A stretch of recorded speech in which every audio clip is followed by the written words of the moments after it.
Welcome, noobs. It hath beeneth a long time. Okay, so anyways, besides it being incredibly long since I posted my last video, which I apologize for, I promise I'm actually doing something interesting. I'm just getting the end of the season ready, but I want to get a couple things out of the way before we do that.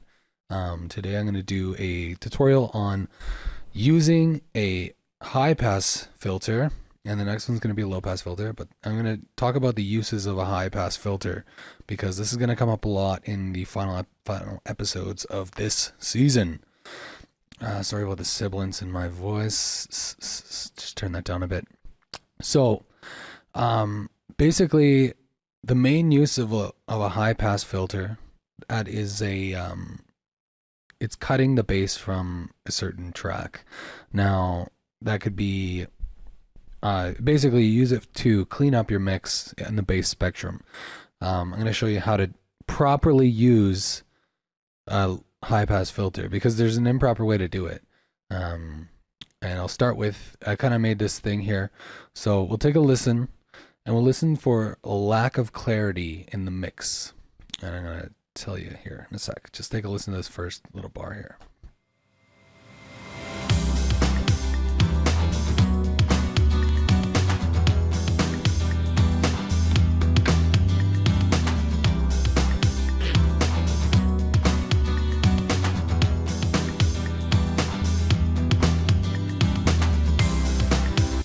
All right, so first thing you notice is that the bass seems like you can't really hear it very much. It doesn't have a presence in the mix. Now, basically, I just sketch this out, and the main thing that's taking away from the bass right now, I've already sidechained the kick and the bass. So the kick, and if you don't know sidechaining, click on. I'm gonna put a link here. Check out sidechaining and just hit back to come back to this lesson after you understand sidechaining. So sidechaining is one way to control the low end in your mix. This is the second way. We're going to use the high pass filter to filter out rumbly type bass. Now this could be in a vocal track or it could be in a guitar track like this. I have these 3 acoustic guitars, just multi-layered kind of thing. They're direct in as well, and DI pickups are very sensitive to low bass frequencies. Okay, so I'm going to show you here. I'll start with my vocal track here. How about that? I have a pretty good preamp going on, but you can still see that whenever I go I get these really low bass rumbles. And this mic has a windscreen on it built. It's the SM7B, but it's still very prone to pops. Now the way I'm going to get rid of that is using a high pass filter. Open up Fruity Parametric EQ2, and then it's your first band here, and it's kind of strange because there's not any actual like faders or anything like that, but you just highlight this little icon up here and drag it all the way. It's from the bottom. It is 1, 2, 3 clicks. 2, 1. There, 3. Now you'll notice instantly that a lot of that bass rumble's gone. But some of the lower spectrum in my voice is also gone, which gives it a very nasal quality. It focuses up here around the 1 kilohertz. So what we're gonna do is we're gonna use a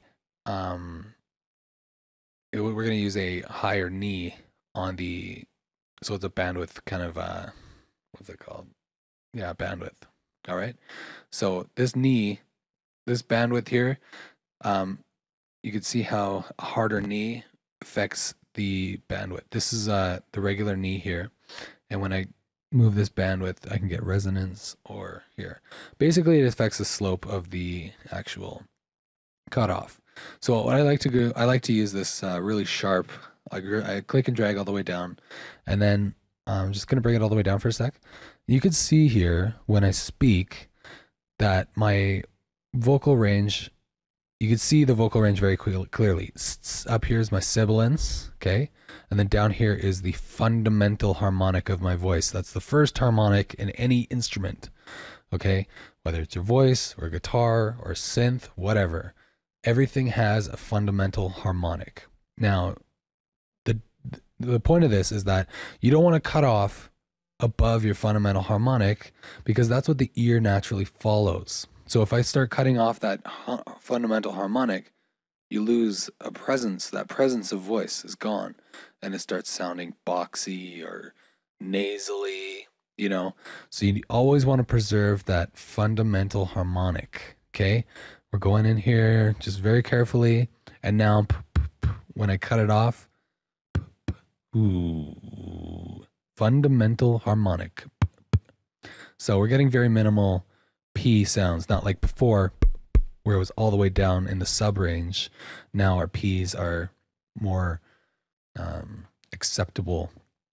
What I like to do also is just grab number 2 here and just take a little tiny bit off when it comes to singing stuff.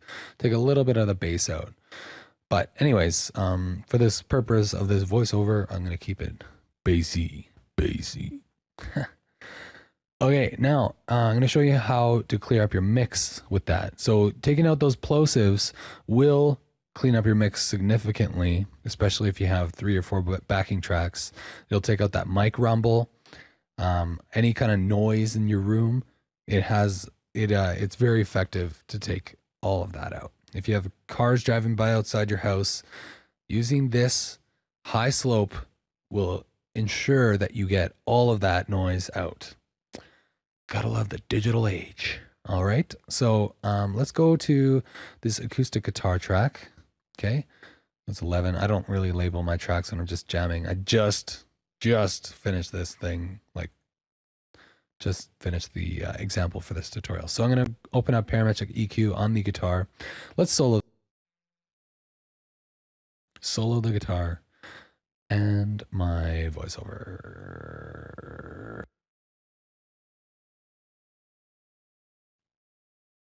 Oh, there we go. Okay. I'll just label this guitar. All right.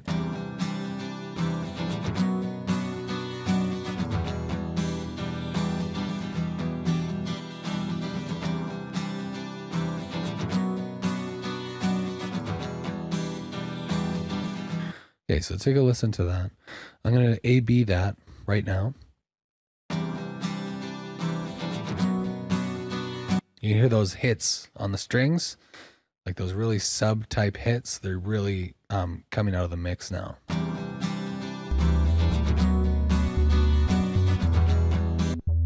So we want this bass. And already you can feel that bass. You can hear it. It's not clouded by that. Also, what we're going to do with the guitar is bring down those bass harmonics.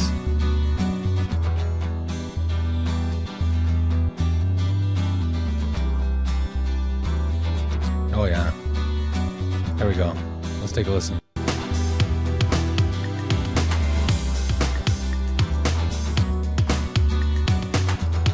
Yeah, see the bass is, now the bass is really sticking out in the mix. You could even turn it down a little bit. So.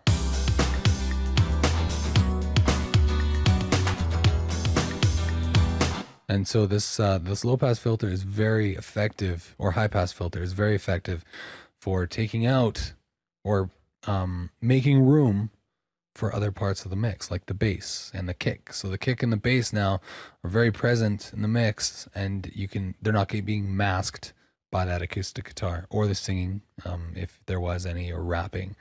And one further thing, I just noticed that this kind of fade in intro has a lot of bass, and I've also put that on my crash track here. Basically all this is I'll teach you guys that some other time. Anyways, it's a fadey in thing, and I'm gonna take out some of the bass in that so that the entrance of the actual beat is more pronounced. Take a look. Yeah, that moves way better now already, even with the guitar just turned down a little. I'm gonna low cut pretty much almost all the bass. And if for people that don't like just know it by ear, you have low bass, which is your sub bass, bass, low mid. It's all labeled up here for you guys. So, but anyways, it's about 100 to 200 hertz that I'm taking out.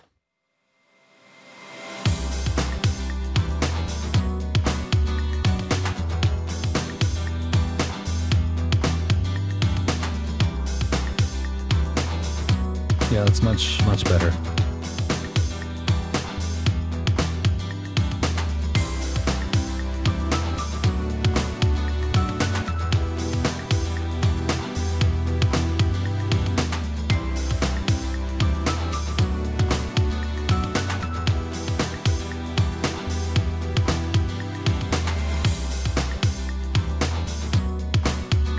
All right.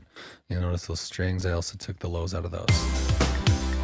And I used a more gentle knee because I wanted to preserve this fundamental harmonic, but I just wanted to turn it down. And instead of using a second EQ, you can just do that with this general, with this, what is it?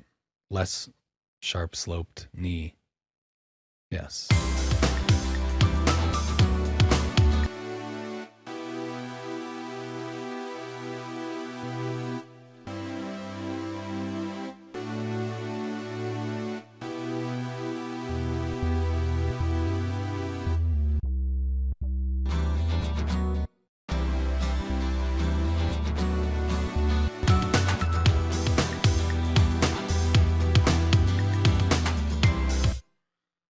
All right. Well, I don't know what genre that is, but anyways, hope you enjoyed the tutorial. Use your newfound knowledge to create better mixes, and follow me on Facebook, Twitter, and anyways, things are gonna start getting hot soon.